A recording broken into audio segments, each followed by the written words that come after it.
tanam kat petik, kat ubi dia.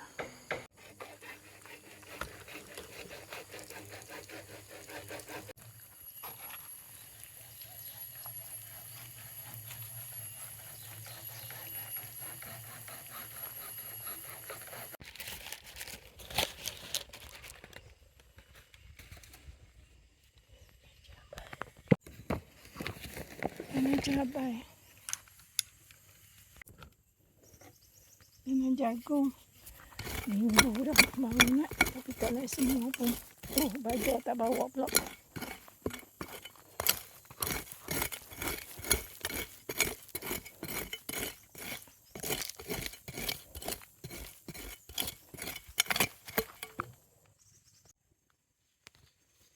Tanam banyak kot ni, tapi tak hidup pun. Hidup 2-3 pokok je. Rasa kecewa kalau tanam apa tak mau naik.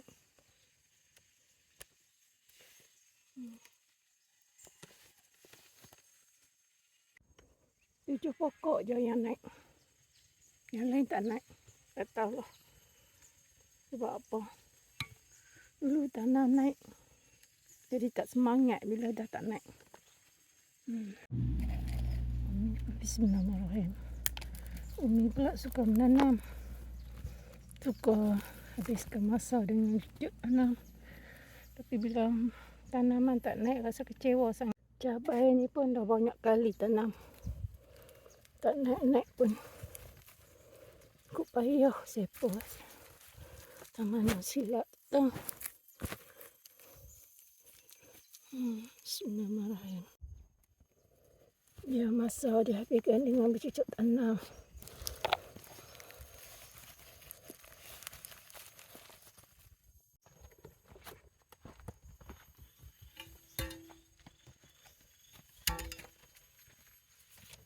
Rasanya pun tak larat nak bersih dah. Berapa kali bersih dah. Berapa kali tanam dah. Tanam jagung tak naik.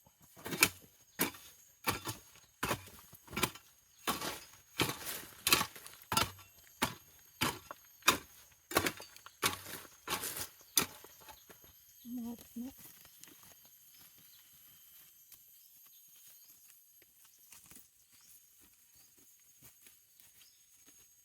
Tak berbaca kot.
Esok sambung lain.